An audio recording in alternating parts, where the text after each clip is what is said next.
Hello friends, welcome to my channel Ruiz world. তো দেখো, এখন বাজে রাত্রির 1টা, আর এখন আমাদের বাড়ির সামনে পুজো দেওয়ার জন্য কত লাইন আমরা দেখছিলাম এখান থেকে, আর ওয়েট করছিলাম। তারপরে যখন ওই 1:45 মতন বাজে, তখন দেখলাম একটু লাইনটা কমে গেছে আর কি। তারপরে রেডি হয়েই বসেছিলাম, স্নান টান করে রেডি হয়ে নিয়েছিলাম, ডালাটাও সাজিয়ে নিয়েছিলাম। তারপরে এখন আমরা দুজনে মিলে আর কি যাচ্ছি পুজোটা দিতে। আর এত ডালাটা ভারী হয়েছে, আমি তুলতেই পারছিলাম না। আর দুজনে মিলে রেডি হয়ে বসেছিলাম। দেখো, এখানে 2টো ডালা হয়েছে, ওর হাতে একটা ডালা আর আমার হাতে, কারণ আমার বাপের বাড়ির একটা পুজো মারা দিয়েছিল দিতে, তো সেই জন্য 2টো ডালা হয়েছে।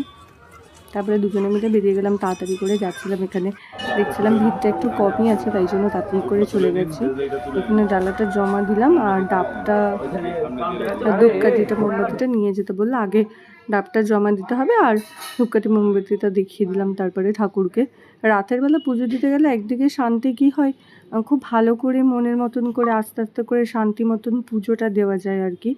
যাই হোক, তো এখানে ভালো করে পুজোটা দিয়ে মায়ের দর্শন করে নিলাম। তোমরাও দেখো, মায়ের মুখটা এতটা মিষ্টি যে বলার বাইরে।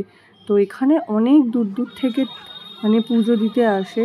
কালকে দেখতেই পারবে তোমরা যে কত ডালা পড়েছে, আর কত দূর দূর থেকে লোক আসার এত ভিড় হয় না যে বলার বাইরে। এত ভিড়ের জন্য এখানে পুলিশ পোস্টিংও করা হয়, যাতে ভিড়টাতে কোনো গন্ডগোল না হয় বা কোনো প্রবলেম না হয়। তো পরের দিন সকালবেলা এখানে আমি মামামকে রেডি করে নিয়ে আমরা যাচ্ছিলাম 4 জনে মিলে দেখতে যে পুজোটা কতদূর কী হচ্ছে আর কি, পুজোটা কি হচ্ছে না হচ্ছে। তো দেখতে যাচ্ছিলাম। এখানে দেখো, এবার আমাদের বাড়ি ছাড়িয়ে গেছে ডালা আর কি।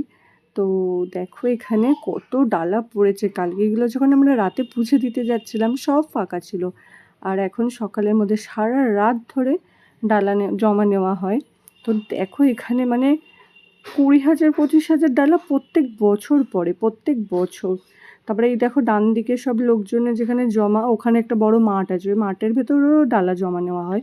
বিশ্বাসও করি নিজেরাও, ভীষণ জাগ্রত, যে যে মানসিক করে নাকি পূরণ হয়, সেই জন্য আর কি অনেক দূর দূর থেকে লোকে মানসিক পুজো আরও অনেক রকম পুজো দিতে আসে। আর ডাব দেখো, একটা পুরো পাহাড় হয়ে গেছে, একটা ঘরের মতন জায়গা, পুরোটা পাহাড়ে পরিণত হয়েছে, সেরকম ফুলের মালা। বাপ রে বাপ, ভীষণ ভালো লাগে। এই দিনটার জন্য সারা বছর অপেক্ষা করি যে কবে আসবে মা, তবে দেখতে পারবো। আর রাতের বেলাও মা কালীর পুজো হয়।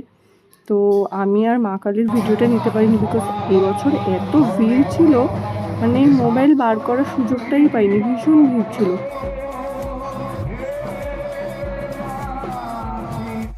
ভিডিওটা ভালো লাগলে একটা লাইক কমেন্ট শেয়ার করে দিও, আর যারা চ্যানেলে নতুন তারা চ্যানেলটি সাবস্ক্রাইব করে দিও। দেখা হচ্ছে